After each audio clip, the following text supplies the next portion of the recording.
আসসালামু আলাইকুম। আপনারা কেমন আছেন? আশা করি ভালো আছেন। ভাইয়ের কমেন্টের একটা উত্তর দেওয়ার জন্য আজকে আসা। সে ভাই বলতেছে যে আসলে কিরগিজস্তান থেকে কি ইউরোপে যাওয়া যায় কিনা এম্বাসি ফেস করে, সেই বিষয়ে। তো এই বিষয়ে ভাই আমি আসছি আজকে প্রায় 1 বছরের বেশি হয়েছে।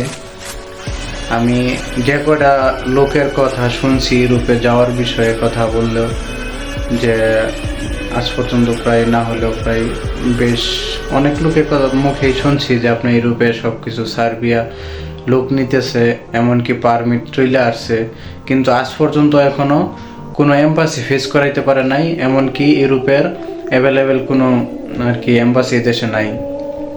যদি এম্বাসি ফেস করাইতে হয় বাংলাদেশি পাসপোর্ট হইলে, আপনার বাংলাদেশি পাসপোর্ট হইলে আপনার এম্বাসি ফেস করাইতে দিল্লি যায়। আর এখনকার বর্তমান সমস্যা চলতেছে দিল্লি, ওইখান থেকে তো এম্বাসি ফেস করা ইম্পসিবল।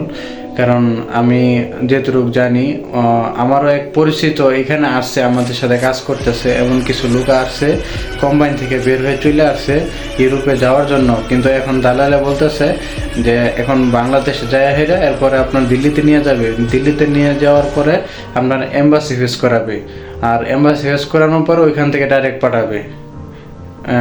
আসলে কোনো দেশের এম্বাসি, কোনো ইউরোপের কোনো এম্বাসি এই জায়গায় নাই। 2-1টা এম্বাসি আছে, আর ওই 2-1টা এম্বাসি শুধু এই দেশের লোকেরা যাইতে পারে এম্বাসি ফেস করে, কিন্তু অন্য অ্যাভেলেবেল কোনো বাংলাদেশ এমনকি রাশিয়ার অনেক দেশে যাওয়ার জন্য কোনো লোক ইচ্ছা করলেও এই দেশের এম্বাসি ফেস করে যাওয়াটা খুবই টাফ ব্যাপার।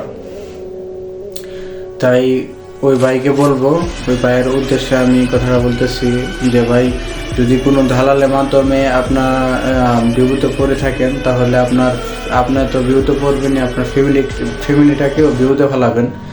তাই আমি আমার একটা অভিজ্ঞতা থেকে বলতেছি, এই দেশের বিষয়ে যদি কোনো দালালে বলে ইউরোপে যাওয়ার জন্য যে ওই দেশ থেকে এম্বাসি ফেস করে সহজে আমি ইউরোপে আর কি বসে দিব, এটা পুরাই ভুল কথা, এটা অনর্থক একটা ভুল কথা। তাই আমি বলি যে ভাই, আপনারা এই এত বড় প্রলোভনে পড়বেন না, অনেক বড় একটা বিপদ হয়ে যাবে আপনাদের।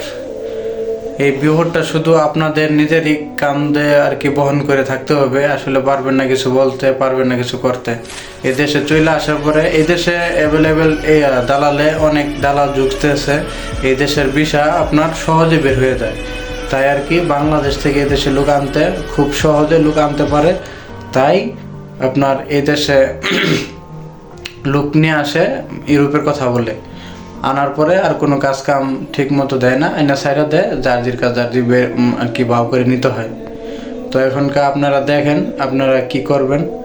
আমি যেটুকু জানলাম ভাই, যে যদি আপনাদের কোনো উপকারে আসে আমার কথাটা, এমনকি আমার কথা আপনাদের বিশ্বাস হয়, তাহলে এত বড় একটা দালালের মাধ্যমে এত প্রলোভনে না পড়া আপনি ভালো একটা এজেন্সির মাধ্যমে, ঠান্ডা লেগে গেছে, ভালো একটা এজেন্সির মাধ্যমে আপনারা একটা এই যে কোনো কাজকাম করেন, তাহলে আপনার সব দিকে সিকিউরিটি পাবেন।